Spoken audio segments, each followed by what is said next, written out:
This is Providence Television International, the game changer.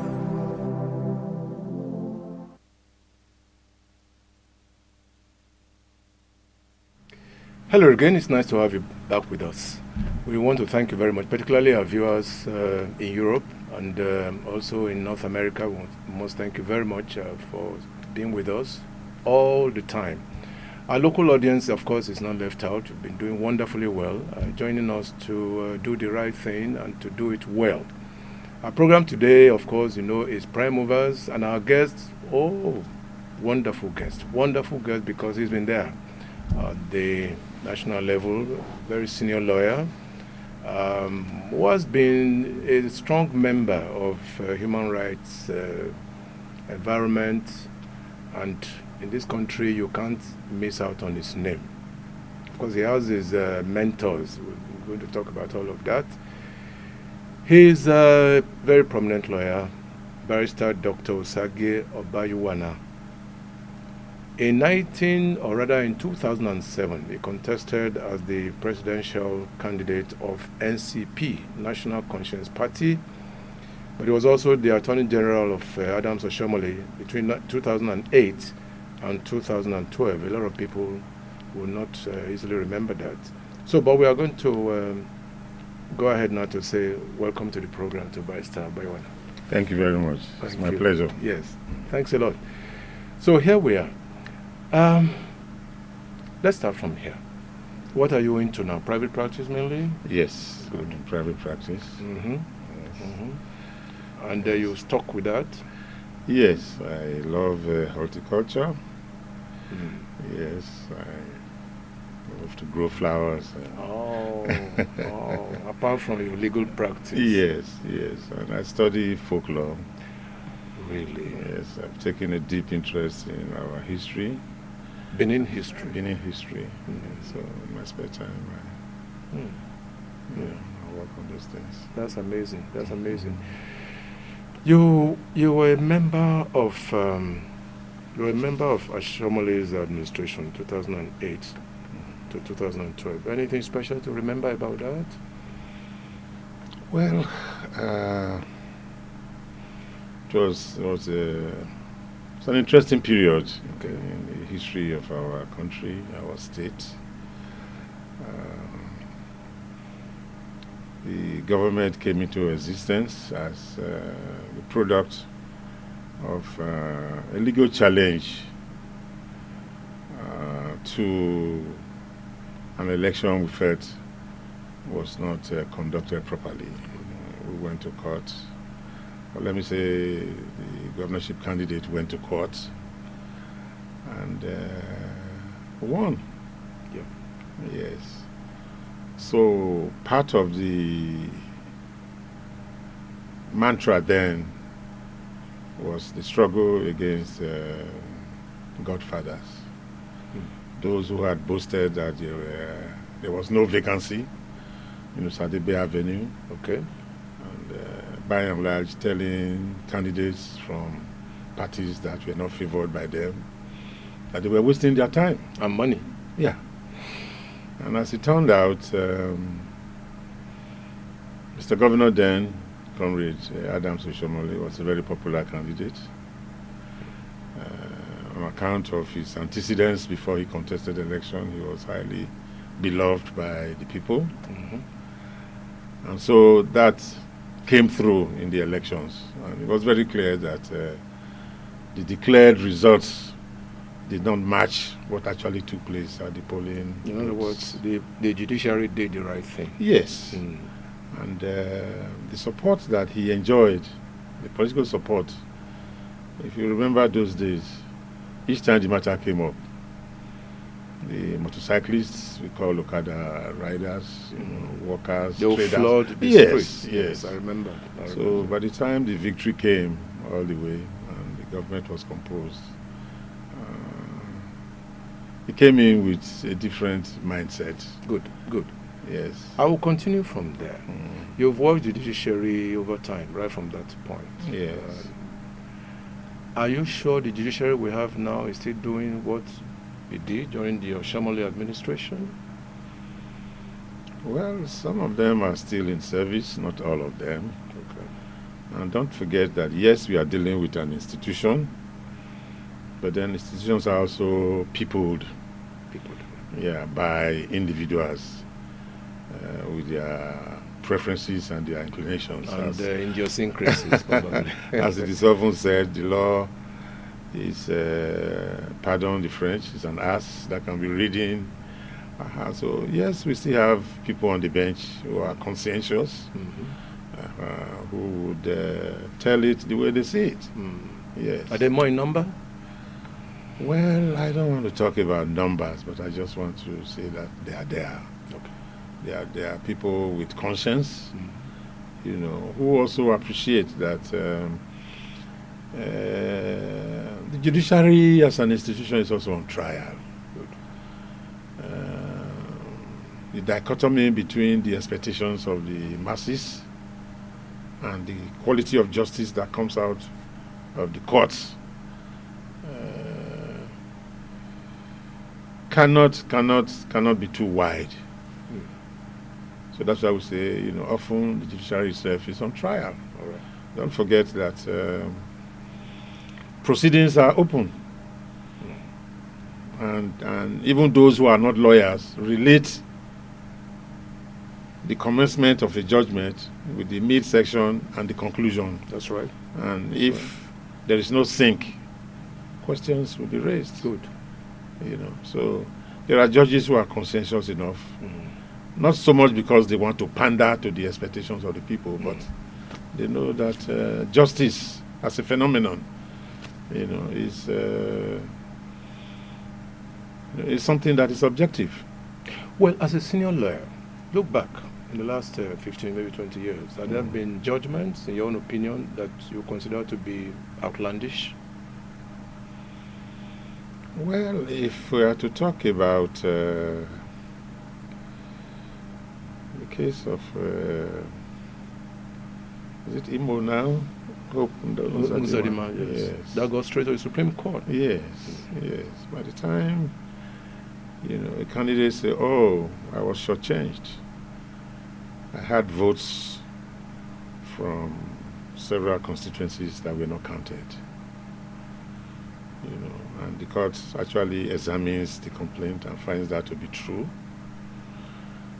Yes, it is an individual that was the petitioner in court, but even in those constituencies, the other candidates also had votes. So the narrow view that, well, yes, the petitioner was deprived of votes from these constituencies, so let's add those votes to his. Exactly. Without applying that across board and also adding to the other candidates that also won some votes in those constituencies. That's right. So the magic of number 4 becoming number 1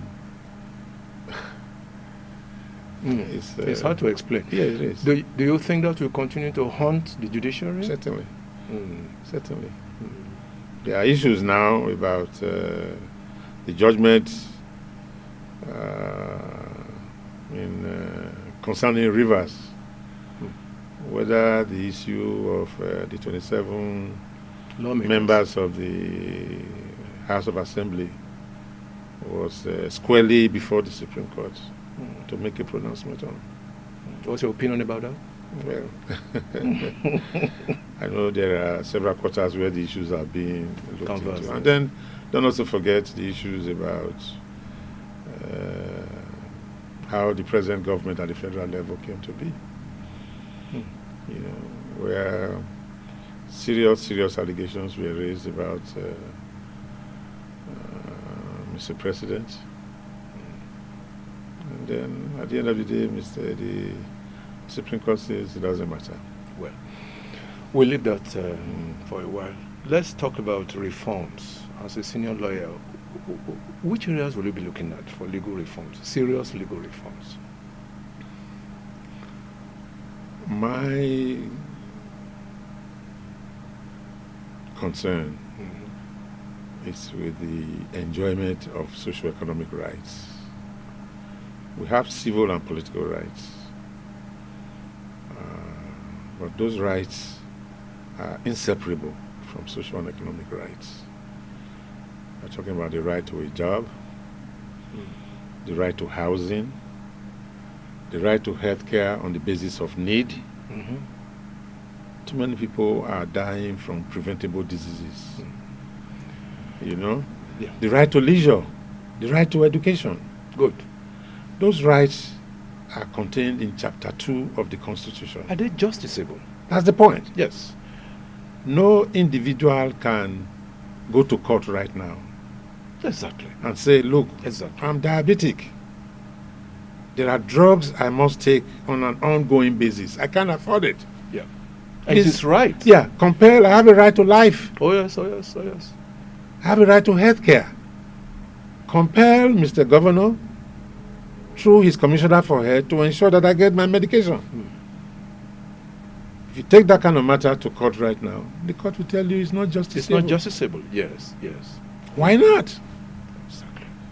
If any person that aspires to occupy public office knows that he or she is going to be saddled with the obligation to provide health care on the basis of need, provide housing, assure education, the right to rest and leisure, if you know you cannot deliver those rights to the populace, then you don't have any business vying for office. Because he knows there will be consequences. Yeah. You know? So, if there's any constitutional amendment that is an imperative in this time, it is to move those rights from Chapter 2 to Chapter 4, or put differently, to remove the non-justiciability of the rights, the right to pension, the right to disability benefits, old age benefits. Exactly. Not everybody was worked in the civil service or public service. You know, by the time people get old and they can no longer work, they still have the right to life. And these rights must be guaranteed by government, by the way. That's exactly the point, because the contradictions. You know, you say the primary responsibility of government is the security and welfare of the populace. Yeah. Welfare of the populace. So why do you say these are just objectives, as aspirations, attainable, winnable? Let's make them justiciable. Justiciable, yes. You know, so all it takes is a constitutional amendment. Now we've been having constitutional amendments, you know, committees and all of that endlessly. But why are we not addressing this? People like you, are you not worried about the immunity clause, for example? Why must we leave governments or governors to do whatever they wish, only to wait for the expiration of their tenure? Yes. What do you think of that? Well, the rationale is that you know, if it could be a distraction for Mr. Governor or the Deputy Governor or Mr. President, Vice President, having to contend with suits. But if you can't take the heat, get out of the kitchen. Yeah. You know? So don't do those things that may incur Exactly. the displeasure of the populace, who, as upholders of the rule of law, do not take the laws into their hands, but go to court. You have a Ministry of Justice, you have the Office of the Attorney General. So that imperial attributes often associated with office holders, you know, I think is what informed the so-called immunity clause. Of course, we know that the law as it is today, immunity clause does not forbid investigation. It doesn't. But the passage of time. Exactly. What happens to the witnesses and all of that. But before we leave that question of, you know, enhancing quality of governance, deepening democracy, another major area of concern to me is this question of facilitating popular participation in the administration of public affairs. You know, as it is right now, democracy in Nigeria appears to be limited to voting. If you don't like what is going on, wait until another 4 years. Unless you can muster the recall, machinery. Which may be tedious, by the way. But take, for instance, the budget making process. Those who have been elected right now, by and large, use the budget making process to create business opportunities for themselves, their fronts, and their friends. How do you mean? Can you expand that? Take, for instance, the Ministry of Works. A lot of the work being done by contractors, Lebanese, Germans, and Syrians, and all of that. The Ministry of Works can be peopled with sufficiently qualified engineers, civil and mechanical engineers, and equipped to be able to tar our roads, build our hospitals, build more schools. So by and large, right now, those public agencies are idle, while inflated contracts are the order of the day.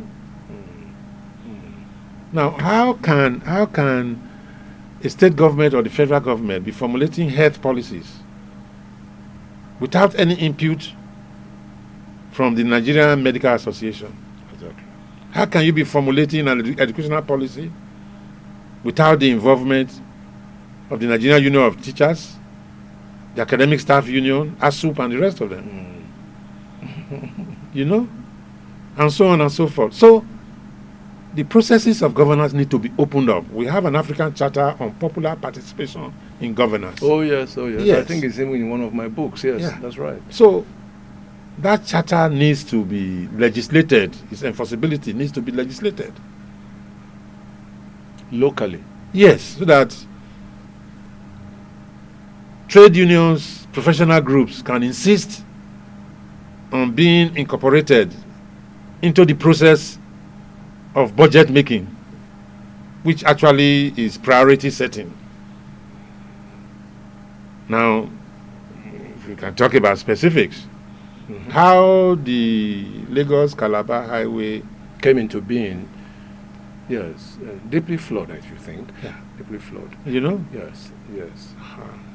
So, using the process of governance to create business opportunities is the recipe for corruption, and poor quality jobs. That's right. So we need to open the processes, and there's room. If you remember, during the era of military dictatorship, because Nigeria had enacted the African Charter on Human and People's Rights Ratification and Enforcement Act, when the military dictatorship suspended the constitution, they didn't know that law was in place. And that was what our heroes used. So if we have such a law now, a Ratification and Enforcement Act on popular participation in governance. What then is the role? Sorry, I'm cutting it. What then is the role of the legislature? I mean, they have oversight functions. These days they talk about on the president's mandates, the National Assembly stands. There's hardly anything that has emanated from the president, the executive arm of government, Yes. that the legislature has not rubber stamped. And what holds true at the national level, at the federal level. Yes, the same with the states. yeah. Yes. So, talking about deepening democracy, a lot needs to be done in between elections. So it's not a question of just wait, and then people are desperate, as they put it, in capturing state power, and then everybody should go to sleep until another 4 years. No. In other words, governance must continue to be between elections. Yeah, That's what you're saying. with active participation. Active participation. By yes. organized, groups, the trade unions, the professional groups, lawyers, doctors, architects, engineers. Mhm. They all have their spheres. You know, and Very they should play a role in the Yes, process very of good. Very yeah. good. Thank you very much. Thank you very much. That's the direction we should be heading. Yes. Are you not worried about the way our elections are conducted? As a lawyer, you should be. There is an example I like to give. Good. In a wrestling match, two bulky youths, they are in combat, and there's a referee. You know, traditionally, the evidence of one winning is the sand on the back of the defeated. Now, by the time the referee stoops, picks a handful of sand, and rubs it on the back, the game is over. Of one of the contestants. Yes, yes. And everybody sees what happens. And they say, if you don't like it, go to court. So the institution as a whole has lost all credibility because we've seen what happened. We expect of these two combatants the more endowed to win. Now it is the referee, the umpire, that puts the sand on the back of one of the contestants and says, you have lost. What kind of... That's a wonderful analogy. How can that institution command respect in the eyes of those who have seen what has happened? The NBA, I mean, I'm happy you're a very top member of the NBA. Why are they not talking? Why is the NBA not talking about this? Again, we're talking about different persons, you know, occupying different positions at different times. Good. So, although what we need is institutional strengthening, such that whoever comes into office meets a system in place that he cannot ignore. And then the level of alertness, don't forget, we say eternal vigilance. Yes. I think there's a lot of indifference on the part of many, particularly senior lawyers in the affairs. Yeah. Don't forget, in this country we had the presidency of Analaw Akabasho during the Babangida years. Yes. You know, an NBA that was alert, an NBA in which the leadership and the followership were in sync. So if you remember, a military government refusing to obey court orders. And the NPA next says, look, what are we doing? As lawyers in the temple of justice? Yeah. After going through the rigors of litigation, the court pronounces, irrespective of the color of the clothes you are wearing and the texture, whether it's khaki or not, you are occupying the office and you are manning the executive arm. You have not completely abrogated the legislative arm. Absolutely. So it's not up to you to say, I will choose which judgments of the court I will obey and which I will not. So until this point sinks in, we will not participate in the process of litigation. You remember? Yes, I do. Yes, I do. So the NBA went on strike. In fact, at the point, I think the Honorable Attorney General that was working with the military regime had it hard. So that's a legacy. That's right. You know? That's right. So the example has been set, and from what we're seeing, as it turns out, it happens not only under military dictatorships. Yeah. Which could have been more difficult anyway. Yes. Yeah. Don't forget that many judges at that time were cowed into blowing what they call muted trumpets. We must not forget your human rights activism. We must not forget that. Who are your heroes? Well, I just mentioned one. Yes. Alawa Kabasho. Yes. Yes, it's one of them. A very courageous man, very principled. Yes, he inspired me. Of course, my boss, Chief Gani Fawemi. Oh. Yes, yes. Yeah, that's Gani over there. Oh, yes. Yeah.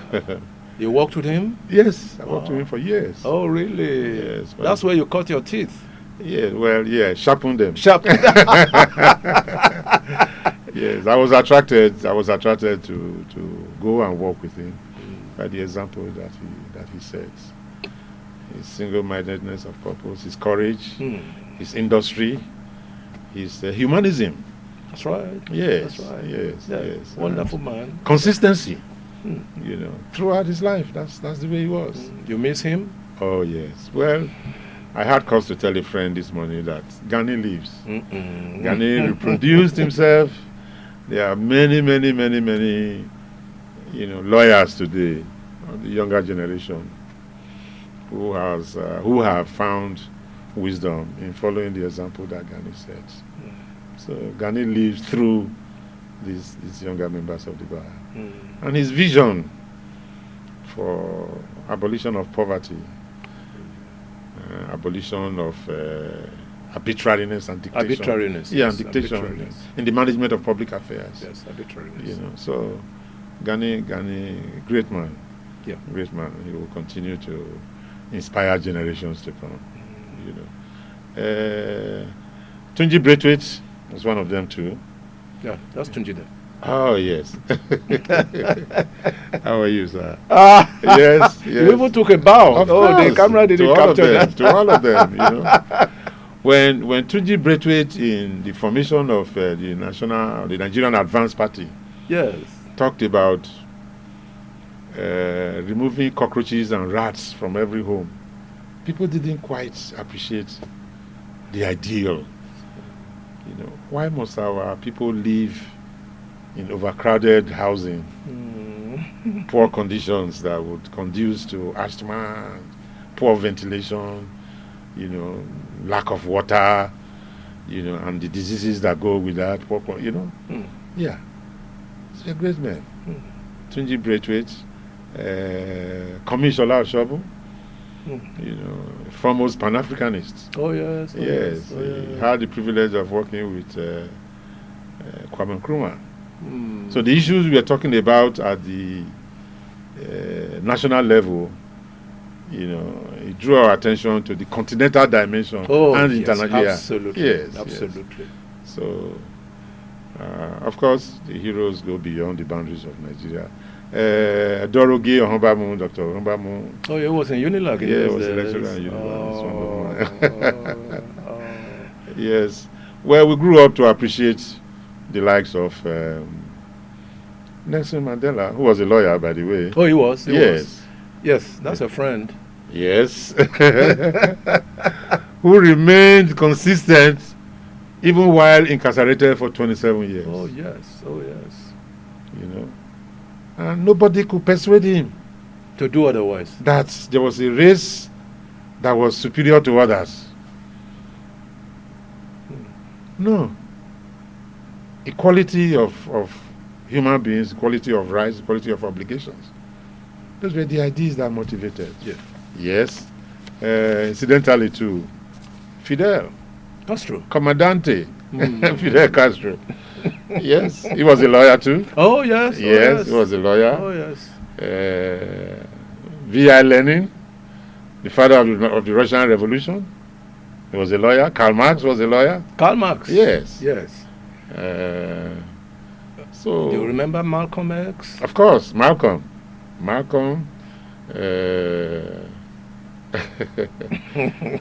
and Martin Luther King, Junior. Beautiful. Yes, Beautiful. who, even though they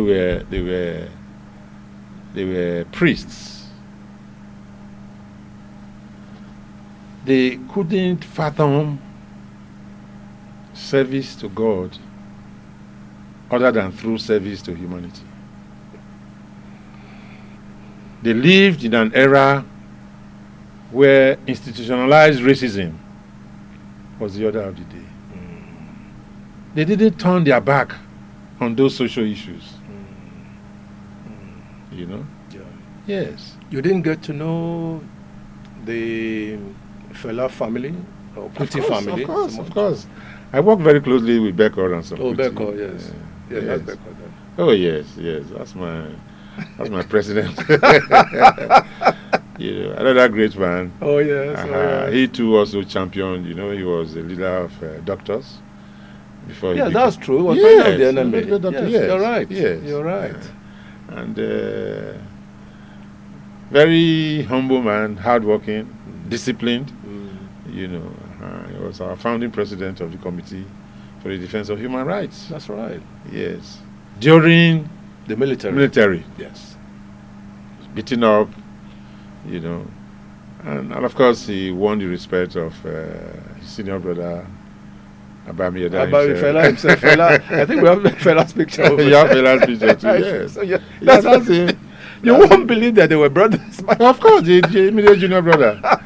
And of course they had their senior brother Olikoye. Yes. Who was also radical in his own. Of course. Yes. You have to look back to their parents. Yes. Particularly their mother. No, if their father did not share the same outlook with their mother, yes, she wouldn't have. They wouldn't have married her. Oh yes. So mine is a generation that was inspired by all these personalities, beautiful, the ideals that they espouse consistently.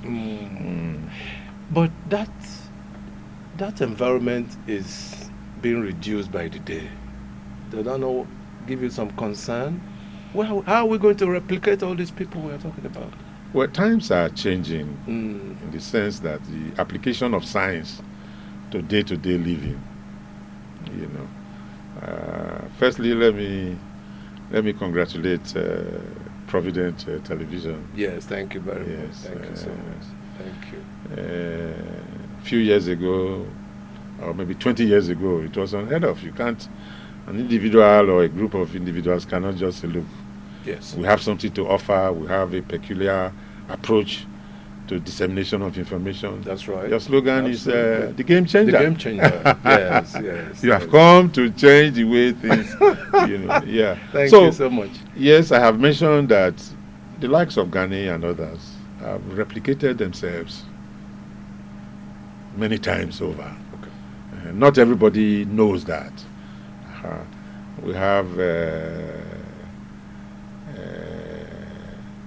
young lawyers now, very vibrant, very dynamic. You may not expect them to intervene exactly the way those people did. Yes, for the likes of Ghani, for the earlier part of his life, it was just litigation. He would take up any agency. You remember that IBBA at a point had to say, look, if there's any man he respects. Yes, let's have Ghani again. I mean, it was just a wonderful litigation. Wonderful. Yes. The IBB said, if there's any Nigerian that he respects, it's Ghani. That's him. How are you, sir? He earned that. He earned it. Yes, he did. You remember?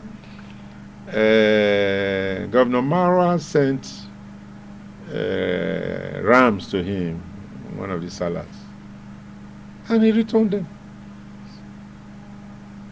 Go to Oyinbo bus stop and see the number of people who are starving. How many rams have you sent to them? Oh dear. Remember the quarrels he had with his one-time best friend, Dr. Oluonogorowa. Oh yes. Over accepting to serve in. He was such a principled man. That's the point. Extremely principled. Yes. So I'm a little bit concerned. The point you have raised about whether the present generation is living up to that. Yes. The victory of the Nigerian people over the military. The military did not go back to the barracks on their own accord. They were driven. They were forced back to the barracks. Yeah, they were driven there. They knew that the game was up, and they could no longer defend. They are being as unelected persons in public office. Local and international opinion had been mobilized, but the point one is trying to make is that was the product of hard work, of clarifying the issues to virtually every segment of the Nigerian population. You know? So the students, the workers, the farmers, the market women, the unemployed, we are working hand in hand, taking the same position on issues like the SAP, the so-called Structural Adjustment Program. That's right. So at that point, there was no way the military could turn to. Don't forget, that's when we had guerrilla journalism. Those who refused to be cowed, who were publishing on the move. You know? So we have to wonder these days, because at that time, the cell phone. Yeah, there was no social media, for instance. Yes. You know? So there's a way in which that has come to enhance the opportunities of mobilizing. We don't need to distribute our leaflets now physically. Yes. But then we must show that we have identified the critical sectors, you know, of groups who are affected, who desire good governance, who need to be roused, if I may use that word, to appreciate that they do have a role to play if there's to be change. The Gani generation, with some of us working right behind them and closely with them, achieved that. Even though by the time, you know, democracy in quote came, Gani vied for the presidency. And, yes, I'll come to that shortly. You know, I'll come to that. So they say he didn't win. Oh. Well, you know, so the present generation have a lot to learn from our past as far as resistance to bad governance is concerned. And if there are lessons to be learned, I think it's advisable that we look closely at that. And even with the new tools, let's put that to work. But the last outing was marvelous.